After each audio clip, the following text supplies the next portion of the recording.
Assalamualaikum warahmatullahi wabarakatuh. Alhamdulillah, puji dan syukur kita aturkan kehadirat Allah Subhanahu wa taala. Dengan limpahan nikmatnya kita dapat beraktivitas dengan baik. Mari kita mulai pertemuan kita dengan bersama-sama membaca basmalah. Bismillahirrahmanirrahim. Saudara sekalian, hari ini kita lanjutkan kajian kita tentang anti korupsi. Pada pertemuan yang ke-12 ini, kita akan membahas tentang tindak pidana korupsi dalam peraturan perundang-undangan. Beberapa kompetensi yang diharapkan dapat dicapai dalam pembahasan kali ini. Yang pertama adalah mahasiswa diharapkan dapat memahami sejarah pemberantasan tindak pidana korupsi. Sejak dulu, zaman Orde Baru, Orde Lama barangkali ya, dan bahkan dalam kitab Undang-Undang Hukum Pidana Warisan Belanda, itu sebenarnya sudah ada pasal-pasal terkait dengan korupsi. Dan yang kedua, memahami alasan dan latar belakang terjadinya perubahan peraturan perundang-undangan tindak pidana korupsi dan peraturan perundang-undangan lain yang terkait dengan perbuatan korupsi. Yang ketiga, mahasiswa mampu mengetahui tindak pidana korupsi dalam peraturan perundang-undangan. Dan yang keempat, mahasiswa mampu menjelaskan tentang berbagai pasal-pasal ya, yang ada di dalam peraturan perundang-undangan terkait dengan tindak pidana korupsi. Maka mari kita bahas satu persatu dalam slide-slide berikutnya. Saudara sekalian, berkait dengan subbab pertama, yaitu tentang sejarah pemberantasan korupsi, kita membaca di dalam buku-buku tentang kisah ataupun sejarah pemberantasan korupsi, maka kita mendapati bahwa sejarah pemberantasan korupsi yang cukup panjang ya, terjadi dalam waktu yang cukup panjang ya, di mana pemberantasan korupsi yang cukup panjang di Indonesia ini juga menunjukkan bahwa pemberantasan tindak pidana korupsi memang membutuhkan penanganan yang ekstra keras dan membutuhkan kemauan politik yang sangat besar dan serius dari pemerintah yang sedang berkuasa. Nah, politik pemberantasan korupsi itu sendiri tercermin dari peraturan perundang-undangan yang dilahirkan pada periode pemerintahan tertentu. Lahirnya undang-undang yang secara khusus mengatur mengenai pemberantasan tindak pidana korupsi sesungguhnya tidaklah cukup untuk menunjukkan keseriusan atau komitmen pemerintah. Perlu lebih dari sekedar melahirkan suatu peraturan perundang-undangan. Ya, jadi lebih dari sekedar hanya melahirkan peraturan perundang-undangan. Apa itu? Yaitu dengan menerapkan ketentuan yang diatur di dalam undang-undang dengan cara mendorong aparat penegak hukum yang berwenang untuk memberantas korupsi dengan cara-cara yang tegas, berani, dan tidak pandang bulu. Jadi sekali lagi tidak sekedar bentuk dari semangat itu tidak sekedar lahirnya undang-undang, ya, tetapi juga bagaimana pemerintahan yang sedang berkuasa itu mendorong aparat penegak hukum itu dapat memberantas korupsi ya, dengan cara-cara yang tegas, berani, dan tidak pandang bulu. Nah, saudara sekalian, keberadaan undang-undang pemberantasan korupsi hanyalah satu dari sekian banyak upaya memberantas korupsi dengan sungguh-sungguh. Di samping peraturan perundang-undangan yang kuat, ya, tentu saja juga diperlukan kesadaran masyarakat dalam memberantas korupsi. Kesadaran masyarakat hanya dapat timbul apabila masyarakat mempunyai pengetahuan dan pemahaman akan hakikat tindak pidana korupsi yang diatur dalam undang-undang. Oleh karena itu, sosialisasi undang-undang pemberantasan tindak pidana korupsi, khususnya mengenai delik korupsi yang diatur di dalamnya, ya, perlu terus dilakukan. ya, secara konsisten, secara simultan. Nah, pengetahuan masyarakat akan delik korupsi mutlak diperlukan mengingat ketidaktahuan. Kita lanjutkan, jadi pengetahuan masyarakat akan delik korupsi mutlak diperlukan, ya. Mengingat ketidaktahuan akan adanya peraturan perundang-undangan itu tidak dapat dijadikan alasan untuk menghindar dari tanggung jawab hukum. Nah, ini yang perlu dipahami oleh kita semua. Nah, bicara tentang sejarah pemberantasan korupsi berkaitan dengan peraturan perundang-undangan, maka kita mendapati banyak sekali peraturan perundang-undangan yang pernah digunakan untuk memberantas korupsi, ya.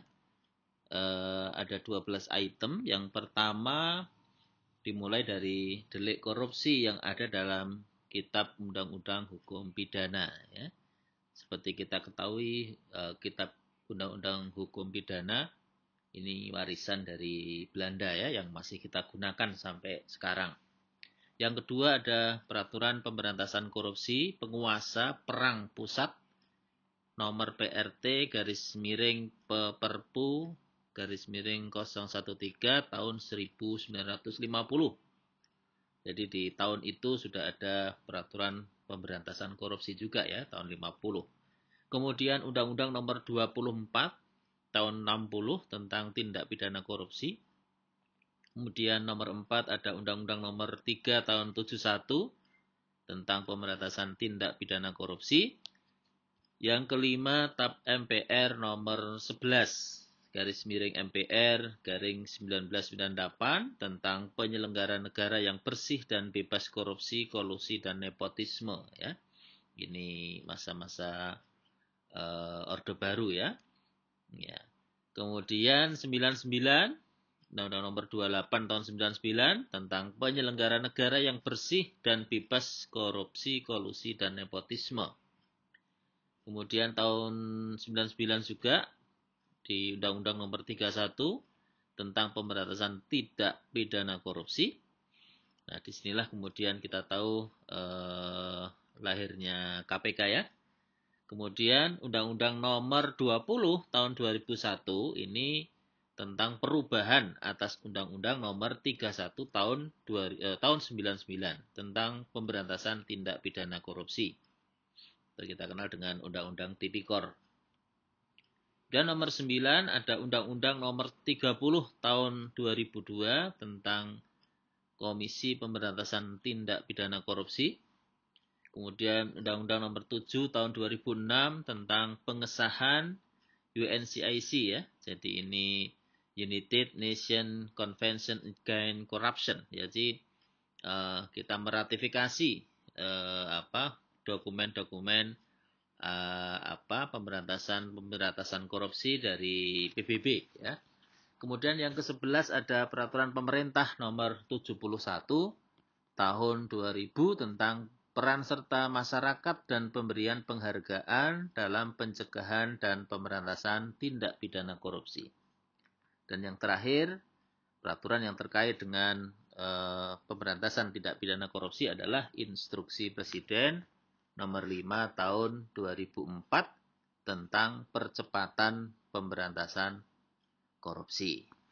Nah, saudara sekalian, banyaknya peraturan perundang-undangan korupsi yang pernah dibuat dan berlaku di Indonesia menarik untuk disimak secara khusus, ya, untuk mengetahui dan memahami lahirnya tiap-tiap peraturan perundang-undangan tersebut, termasuk untuk mengetahui dan memahami kekurangan dan kelebihan masing-masing. Tentu tidak kami sampaikan dalam pertemuan ini.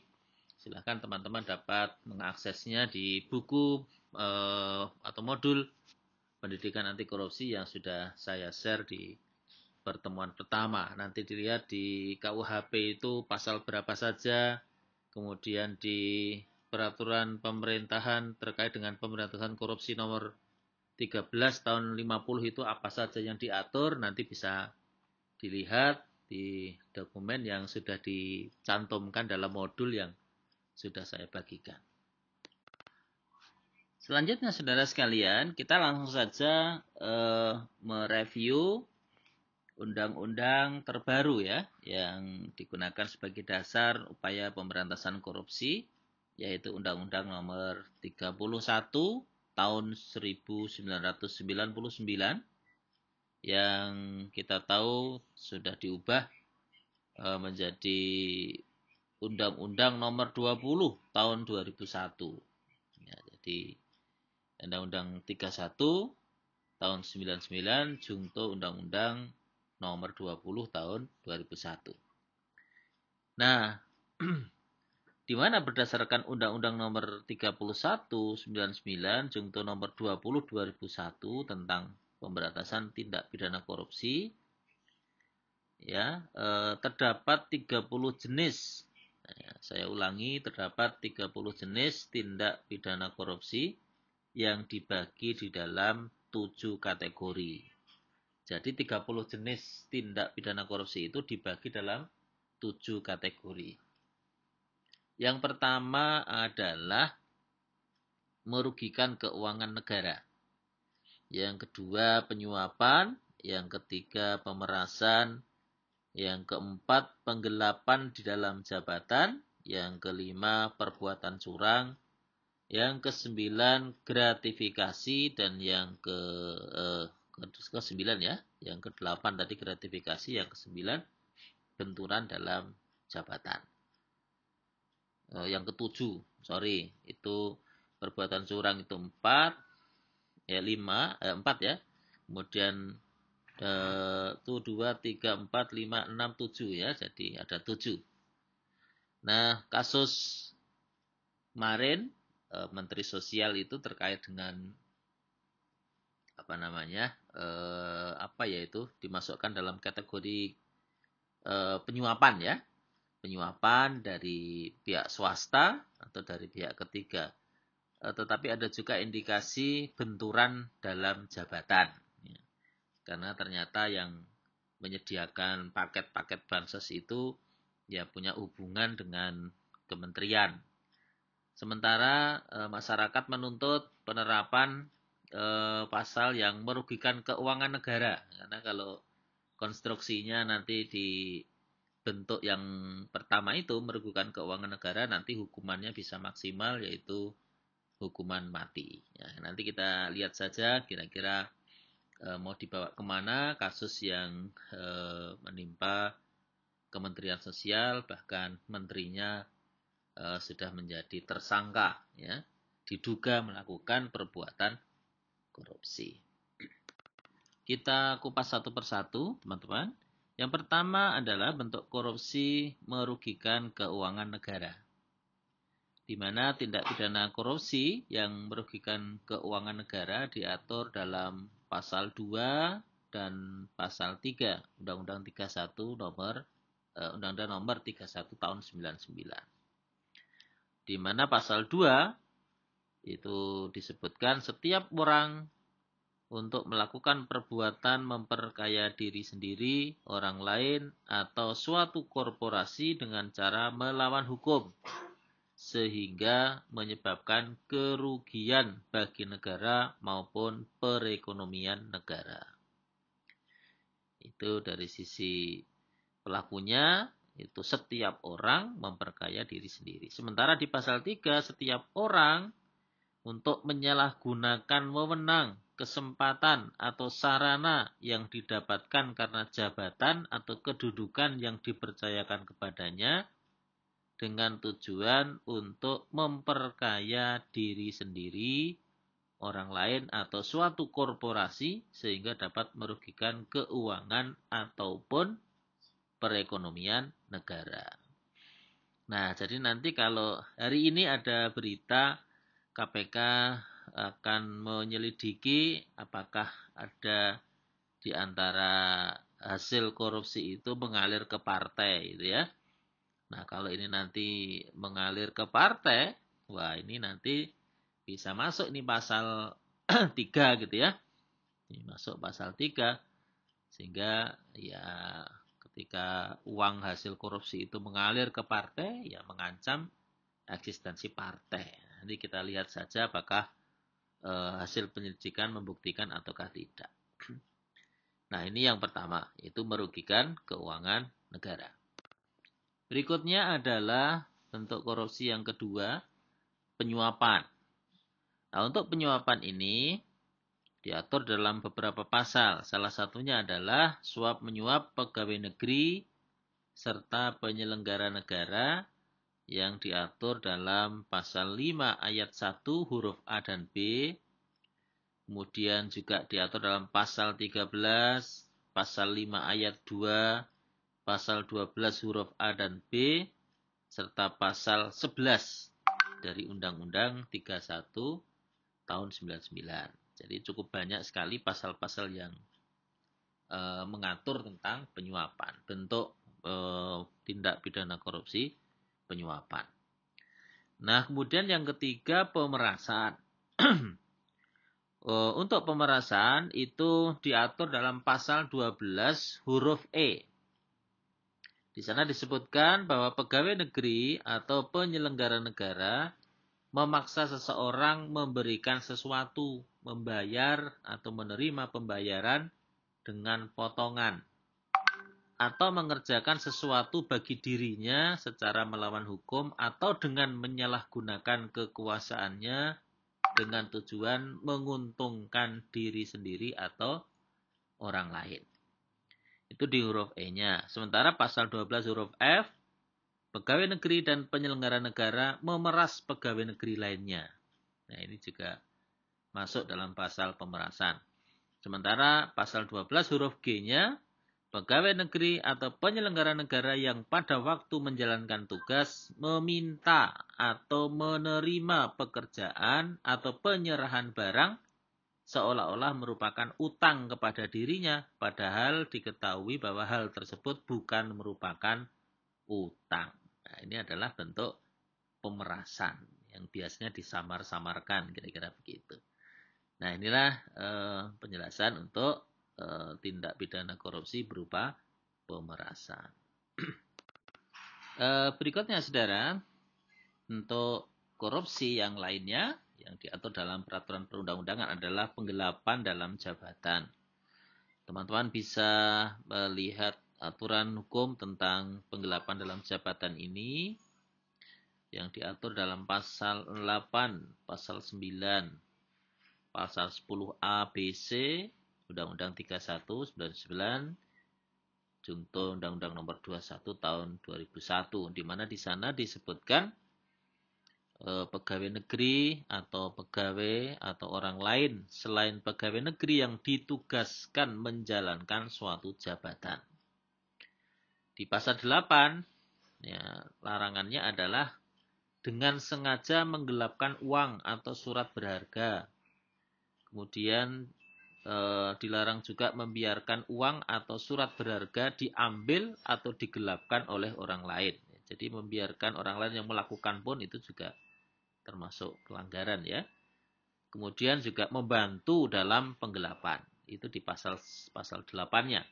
Sementara di pasal 9, pegawai negeri atau pegawai atau orang lain selain pegawai negeri yang menjalankan atau ditugaskan menjalankan suatu jabatan juga dilarang memalsukan buku untuk pemeriksaan administrasi. Ya. Sementara pasal 10A-nya dilarang merusak bukti, pasal 10B dilarang membiarkan orang lain merusak bukti, dan di pasal 10C dilarang membantu orang lain merusak bukti. Jadi dilarang merusak bukti, dilarang membiarkan orang lain merusak bukti, dan juga dilarang membantu orang lain merusak bukti. Nah, ini hal-hal yang diatur dalam pasal-pasal terkait penggelapan dalam jabatan. Nah, berikutnya, saudara, setelah penggelapan dalam jabatan, ya, ini kita semua harus tahu, ya, sekali lagi bahwa sejak undang-undang itu diundangkan, maka tidak boleh lagi atau tidak bisa kita beralasan belum tahu, ya, karena setiap warga negara yang sudah dewasa atau yang sudah, kalau dalam fikih itu terkena taklif hukum, nah itu dianggap sudah tahu. Maka penting kita mengetahui perbuatan apa saja yang masuk dalam delik perbuatan korupsi, agar tentu saja tujuannya kita menghindarinya, gitu ya. Nah, berikutnya adalah tentang perbuatan curang. Ya, perbuatan curang. Tindak pidana korupsi terkait dengan perbuatan curang diatur dalam pasal 7 ayat 1 huruf A, B, C, dan D, dan juga pasal 7 ayat 2 huruf pasal 7 ayat 2 dan pasal 12 huruf H. Sudah kita pecah dalam tabel di bawah. Untuk pasal 7 itu larangannya bagi pemborong yang berbuat curang. Jadi pemborong itu tidak boleh berbuat curang. Ini biasanya kalau pemborong ya swasta ya berarti ya. Ya. Kemudian pasal 7 ayat 1 huruf B-nya pengawas proyek membiarkan perbuatan curang. Itu juga dilarang. Pasal 7 ayat 1 huruf C-nya rekanan TNI atau Polri berbuat curang. Itu juga masuk dalam kategori tindak pidana korupsi. Pasal 7 ayat 1 huruf D, pengawas rekanan TNI atau Polri membiarkan perbuatan curang. Sementara pasal 7 ayat 2-nya, ya, larangannya adalah penerima barang TNI atau Polri membiarkan perbuatan curang. Dan pasal 12 huruf H, pegawai negeri menyerobot tanah negara sehingga merugikan orang lain. Nah, jadi kalau kita sudah tahu tentang hal-hal demikian, maka nanti ada tuh kewajiban kita untuk melaporkan kepada penegak hukum ya, kepada KPK. Nanti akan kita sampaikan ada hotline-nya, ada bagaimana cara pengaduannya. Inilah beberapa pasal yang mengatur tentang perbuatan curang. Nah, inilah teman-teman semua bentuk yang berikutnya. Ini bentuk korupsi yang sangat sering terjadi ya, terutama bagi para pejabat negara ya, yaitu gratifikasi. Nanti kita akan lihat apa saja yang masuk dalam lingkup gratifikasi. Nah, berdasarkan pasal 12B ayat 1 Undang-Undang 20 2001 tentang perubahan atas Undang-Undang Nomor 31 tahun 99 tentang pemberantasan tindak pidana korupsi, yang dimaksud gratifikasi adalah pemberian dalam arti yang luas, baik yang diterima di dalam negeri maupun luar negeri dengan atau tanpa menggunakan sarana elektronik. Wah, ini ya sangat luas sekali nih. Jadi pemberian dalam arti yang luas, baik di dalam negeri, di luar negeri, baik dengan cara menggunakan sarana elektronik ataupun tanpa menggunakan sarana elektronik. Jadi diserahkan langsung secara konvensional pun juga masuk ke sini. Nah, hal-hal yang termasuk gratifikasi tadi adalah pemberian yang bisa berupa uang, barang, diskon, ingat-ingat ya, diskon, komisi, fasilitas lainnya, ada tiket perjalanan, fasilitas penginapan, perjalanan wisata, pengobatan gratis, dan juga bisa berupa pinjaman tanpa bunga. Nah, ini jadi memang menjadi pejabat, penyelenggara negara, ya, pegawai negeri itu ya memang harus betul-betul hati-hati ya. Kadang kita karena budaya Indonesia itu dengan ewuh pekemuhnya ya, sering ketika kita dikunjungi oleh pejabat negara itu kalau tidak memberi hadiah itu tidak mantap, kira-kira begitu. Padahal kalau menurut undang-undang ini, pemberian kita kepada pejabat negara yang sedang menjalankan tugas itu bisa jadi masuk dalam wilayah gratifikasi. Nah, adapun pasal-pasal gratifikasi bisa kita lihat dalam undang-undang pasal 12 huruf A. Nah, di sini didefinisikan pegawai negeri atau penyelenggara negara yang menerima hadiah atau janji, padahal diketahui atau patut diduga hadiah atau janji itu diberikan untuk menggerakkan agar melakukan atau tidak melakukan sesuatu dalam jabatannya. yang bertentangan dengan kewajibannya. Nah, sementara huruf B-nya, pegawai negeri atau penyelenggara negara yang menerima hadiah atau padahal diketahui atau patut diduga bahwa hadiah tersebut diberikan sebagai akibat atau disebabkan karena telah melakukan atau tidak melakukan sesuatu dalam jabatan yang bertentangan dengan kewajibannya. Wah, ini luas sekali ya. Yang huruf C-nya, hakim yang menerima hadiah atau janji padahal diketahui atau patut diduga bahwa hadiah atau janji tersebut diberikan untuk mempengaruhi putusan perkara yang diserahkan kepadanya untuk diadili.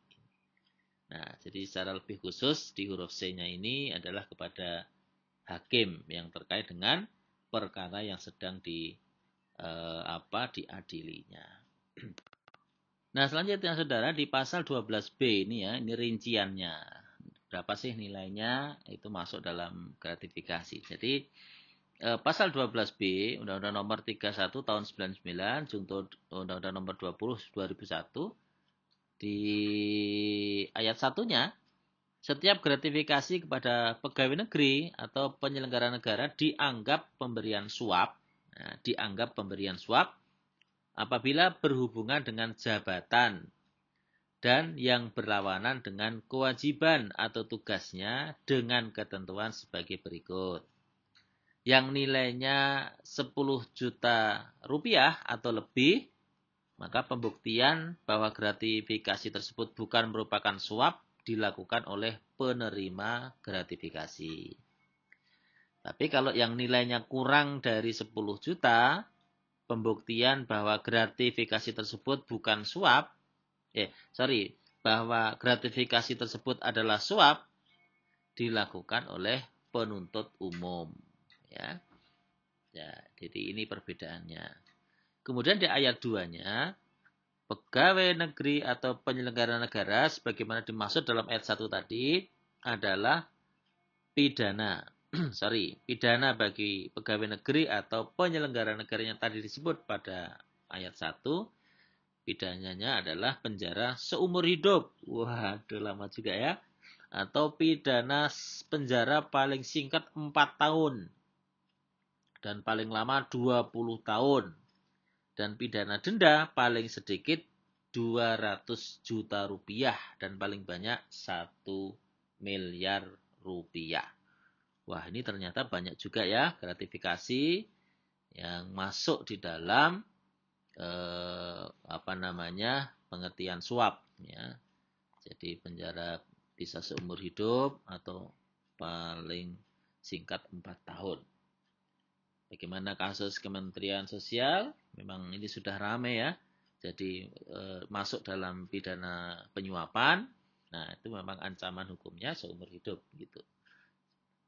Sementara pada pasal 12C ya, itu juga mengatur lebih lanjut terkait dengan gratifikasi. Di mana pada pasal 12B ayat 1 tidak berlaku jika penerima melaporkan gratifikasi yang diterimanya kepada KPK.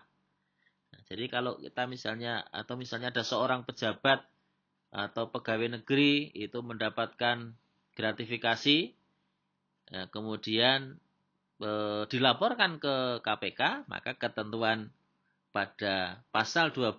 Nah, kemudian berapa lama KPK mengumumkan terkait dengan laporan tadi. Jadi dalam ayat 3-nya KPK dalam waktu paling lambat 30 hari sejak tanggal menerima laporan menetapkan gratifikasi itu dapat menjadi milik penerima atau miliknya negara. Nanti yang akan dilihat oleh KPK itu punya waktu 30 hari. Nah, itulah peraturan-peraturan tentang gratifikasi. Jadi kalau teman-teman berkunjung ke gedung KPK, kita akan mendapati itu di sana ada ruangan atau tempat khusus untuk menempatkan barang-barang gratifikasi ya. Ada jam tangan ya, mereknya Rolex gitu ya, yang konon harganya ratusan juta bahkan miliaran gitu ya. Ada smartphone, ada laptop, ada ballpoint yang berlapis emas, kemudian ada smartphone, ada lagi keris ya. Pernah saya lihat ada keris gitu. Ada kain batik yang harganya jutaan ya, bahkan puluhan juta dan lain sebagainya. Nah, itu termasuk barang-barang gratifikasi. Nanti KPK akan menilai apakah itu bisa menjadi milik si penerima atau milik dari negara. Nah, maka biasanya sekarang ini kalau ada pejabat-pejabat yang datang ke kantor-kantor, biasanya cuma dioleh-olehi. Kalau dari Jogja ya bakpia ya. Kalau itu kan nilainya kecil dan hanya makanan ya. Dan itu kalau dilaporkan gratifikasi kan juga nggak seberapa. Paling harganya cuma ya 200-300 ribu ya. Tetapi memang biasanya seperti kalau ada akreditasi itu para asesor sekalian menolak ya, tidak usah dibawain apa-apa gitu ya. Nah itu demi untuk kehati-hatian. Nah itu tentang gratifikasi. Nah berikutnya saudara sekalian, berdasarkan Kamus Besar Bahasa Indonesia (KBBI), nah gratifikasi adalah uang hadiah kepada pegawai di luar gaji yang telah ditentukan. Di mana menurut pasal 12B ayat 1 Undang-Undang Nomor 31 tahun 99 junto Undang-Undang Nomor 20 2001 ada beragam pemberian yang bisa dikategorikan sebagai gratifikasi. Nah, di bawah ini kami sajikan tabel ya. Tahukah kamu perbedaan antara gratifikasi, suap, dan pemerasan? Nah, ini bisa kita membedakan ya. Dari tabel ini, kalau gratifikasi itu pemberian yang bersifat netral kepada pegawai negeri atau penyelenggara negara dan tidak perlu adanya meeting of mind ya. Tidak perlu adanya meeting of mind. Maksud tertentu ya. Kemudian kalau suap itu pemberian kepada pegawai negeri atau penyelenggara negara dengan suatu tujuan. Nah, di sana ada indikasi adanya meeting of mind antara penyuap dan yang disuap. Jadi ada kesepakatan antara keduanya. Nah, sementara pemerasan itu paksaan dengan kekerasan atau ancaman kekerasan untuk memberikan atau melakukan sesuatu. Indikasinya di sana adanya paksaan dari pegawai negeri atau penyelenggara negara. Nah, sehingga saudara, kalau dilihat dari tabel di atas, maka yang disebut dengan suap itu adalah gratifikasi plus adanya jabatan. Ya, adanya jabatan. Gratifikasi kepada pejabat. Nah, itu bisa menjadi kategori suap. Karena di sana ada meeting of mind. Ya, adanya pertemuan kesepakatan antara penyuap maupun yang disuap terkait dengan jabatan dari yang diberi. Nah, ini yang terkait dengan suap menyuap. Nah, oleh karena itu, terkait dengan penyuapan ini ada kalimat yang menarik dari Ganjar Laksamana Bonaprapta. Dia mengatakan, tidak kenal pemberi dan tidak tahu asal muasal barang pemberian bukan alasan untuk menerima, tetapi justru alasan untuk menolak. Nah, jadi kalau kita kan bukan pejabat ya. Kalau para pejabat-pejabat itu alasan menerima, kan saya tidak kenal tuh dengan yang memberi barang itu. Nah, itu justru harus menjadi alasan untuk menolak. Ya. Jadi kenal atau tidak, ketika seseorang itu posisinya sebagai pegawai negeri, pejabat negara, penyelenggara negara, maka sebaiknya pemberian itu ditolak saja. Kalau toh terpaksa katakanlah diterima, maka segera laporkan ke KPK sebelum 30 hari sejak tanggal menerima gratifikasi itu. Nah, nanti bisa aman dari jeratan hukum ya kalau dilaporkan. Saudara sekalian, bentuk berikutnya adalah benturan kepentingan atau konflik kepentingan. Di mana tindak pidana korupsi terkait konflik kepentingan dalam pengadaan itu diatur dalam pasal 12 huruf I. Dalam pasal ini disebutkan bahwa pegawai negeri atau penyelenggara negara, baik langsung maupun tidak langsung, dengan sengaja turut serta dalam pemborongan, pengadaan, atau persewaan, yang pada saat dilakukan perbuatan untuk seluruh atau sebagian ditugaskan untuk mengurus atau mengawasinya. Ya, ini ya. Jadi kalau ada kong kali kong antara pegawai negeri atau penyelenggara negara yang dia sebetulnya ditugasi untuk mengurus atau mengawasinya, tapi justru dia malah kong kali kong dengan pemborong, dengan pemenang tender. Nah, ini di situ ada namanya konflik kepentingan. Di situ ini juga termasuk bentuk korupsi, yaitu dalam benturan atau konflik kepentingan. Nah, saudara sekalian, setelah kita membahas tadi bentuk-bentuk korupsi dan pasal-pasal juga sebagian kita baca, maka tadi kita sering membaca ya, semua orang, setiap orang dan seterusnya. Maka sesungguhnya kalau kita mendalami pasal-pasal itu, maka semua orang itu sesungguhnya berpotensi melakukan tindak pidana korupsi. Barangkali selama ini kita sering mendengar bahwa tindak pidana korupsi itu dilakukan oleh pejabat negara, para penyelenggara negara, pegawai negeri gitu ya. Namun tahukah kita bahwa siapa saja itu dapat dikenakan sanksi tindak pidana korupsi? Ya, semua saja, semua siapa saja. Karena pada dasarnya bahaya potensi korupsi tidak mengenal profesi, usia, jabatan, dan lain-lain sebagainya. Nah, buktinya banyak terpidana korupsi juga berasal dari berbagai jenjang umur dan jenis profesi, mulai dari pegawai negeri, aparat penegak hukum, kepala daerah, bupati, wali kota, gubernur gitu ya, anggota DPR, akademisi, dosen, rektor, ya, pengacara, pihak swasta maupun juga masyarakat sipil atau masyarakat pada umumnya. Nah, merujuk pada pasal-pasal dalam Undang-Undang 31 tahun 99, Junto Undang-Undang nomor 20 2001, Undang-Undang Tipikor, maka setidak-tidaknya ada dua subjek hukum yang dicantumkan dalam pasal-pasal itu. Siapa itu? Yaitu pegawai negeri atau penyelenggara negara.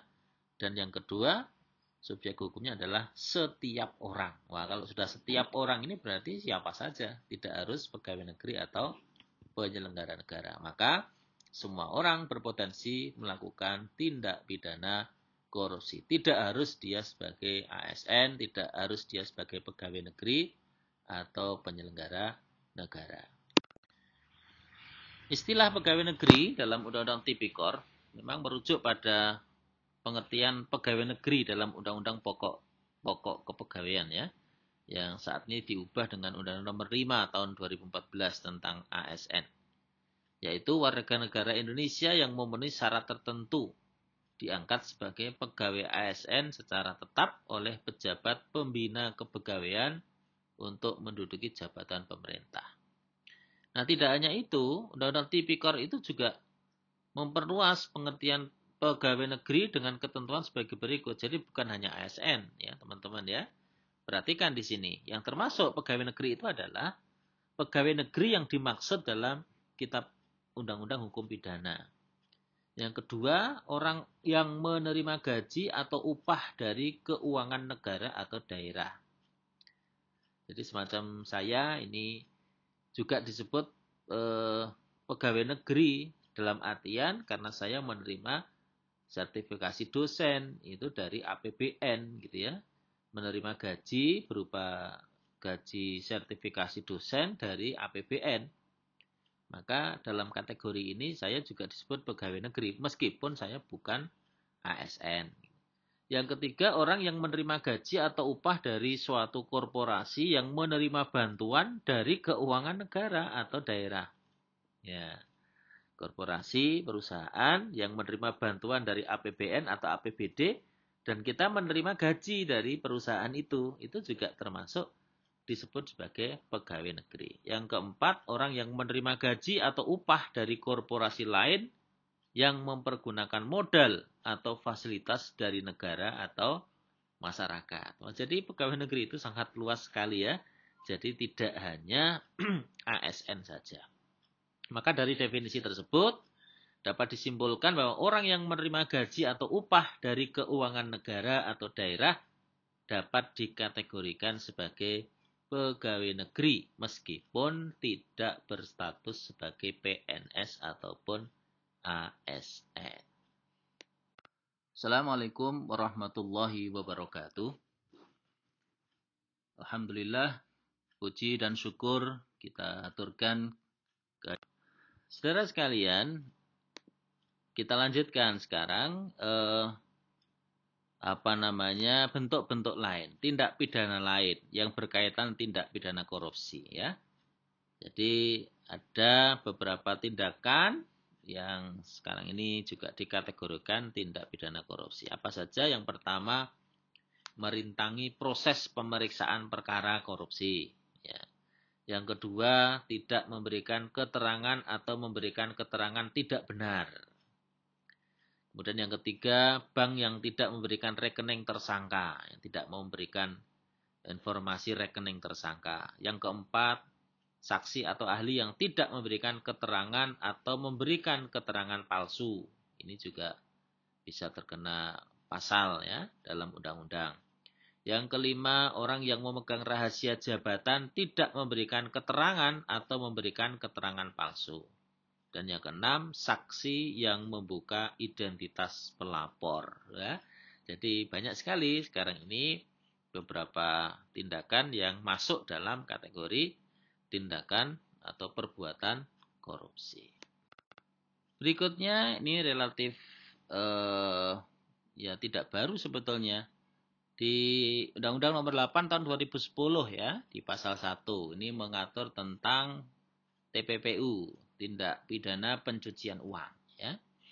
Di mana dalam pasal 1 angka 1 di Undang-Undang Nomor 8 tahun 2010 disebutkan bahwa pencucian uang adalah segala perbuatan yang memenuhi unsur-unsur tindak pidana sesuai dengan ketentuan dalam undang-undang tersebut. Nah, unsur-unsur yang dimaksud adalah unsur pelaku, unsur perbuatan melanggar hukum, serta unsur lain yang merupakan hasil tindak pidana. Dan nanti biasanya tindak pidana pencucian uang ini nanti akan kita jelaskan ya. Nanti bisa disimak sendiri ya alurnya seperti apa dan bentuk-bentuknya seperti apa saja di slide-slide berikutnya. Assalamualaikum warahmatullahi wabarakatuh. Nah, tindak pidana TPPU ya, pencucian uang itu mensyaratkan adanya tindak pidana awal, saudara. Jumlah tindak pidana awal yang berpotensi memicu terjadinya tindak pidana pencucian uang itu antara lain narkotik, terorisme, pencurian, dan lain sebagainya. Di mana tipikor bisa dan sering kali menjadi tindak pidana awal TPPU. Tindak pidana korupsi ya, sering kali menjadi tindak pidana awal dari tindak pidana pencucian uang. Di mana penuntutan tindak pidana pencucian uang itu tidak disyaratkan oleh terbuktinya tindak pidana awalnya. Di mana KPK juga berwenang untuk memeriksa perkara TPPU yang tindak pidana awalnya adalah korupsi. Gitu ya.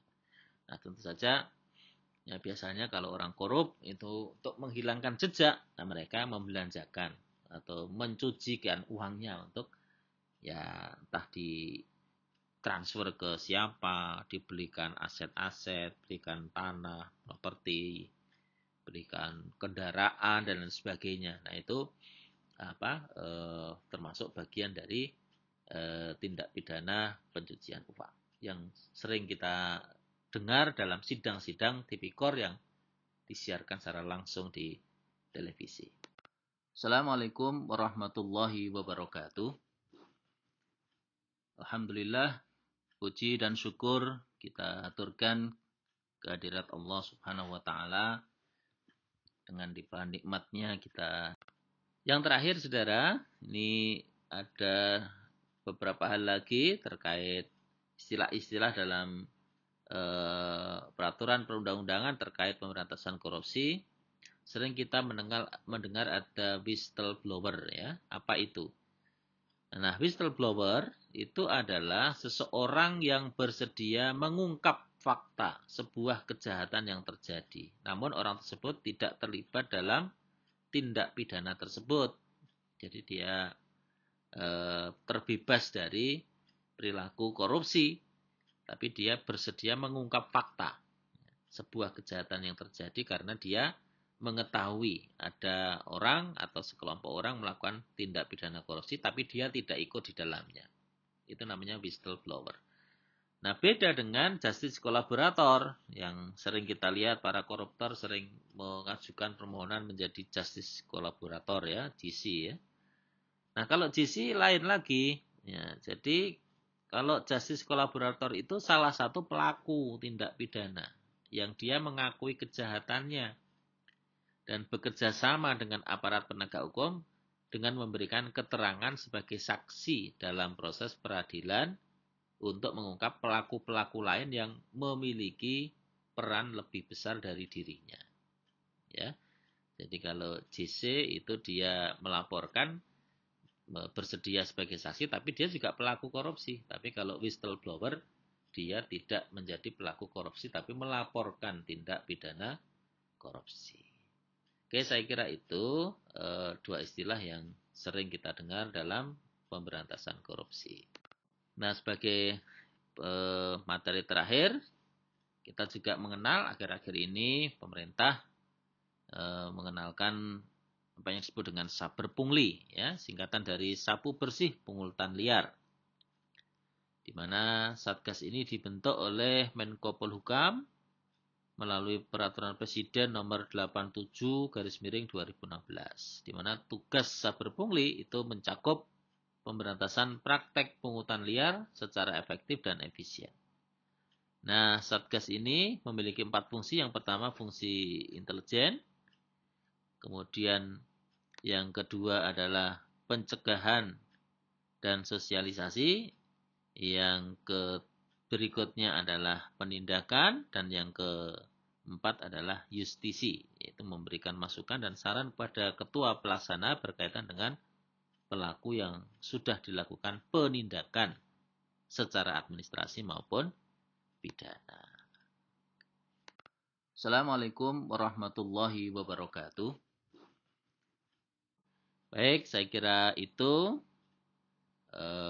kajian kita hari ini tentang tindak pidana korupsi dalam peraturan perundang-undangan. Sekali lagi, setiap kita sudah dianggap mengetahui pasal-pasal yang ada dalam berbagai macam peraturan tentang pencegahan korupsi dan pemberantasan korupsi, maka tidak ada alasan ketika naudzubillah min dzalik kita melakukan sesuatu yang itu masuk kategori perbuatan korupsi, tapi kita mengatakan tidak tahu, ya, karena semua warga negara dianggap sudah tahu sejak undang-undang itu diundangkan. Maka konsekuensinya, ya, kita harus mengerti, memahami apakah setiap perilaku kita baik di kantor, di perusahaan, ataupun ketika kita ikut proyek-proyek pemerintah dan sebagainya itu, apakah itu bisa kejerat pasal-pasal yang ada ataukah tidak. Nah, maka dengan mengetahui ini harapannya kita semakin waspada, jangan sampai melakukan perbuatan korupsi. Demikian teman-teman, terima kasih atas perhatiannya. Mari kita akhiri dengan baca hamdalah. Alhamdulillahirabbil alamin. Assalamualaikum warahmatullahi wabarakatuh.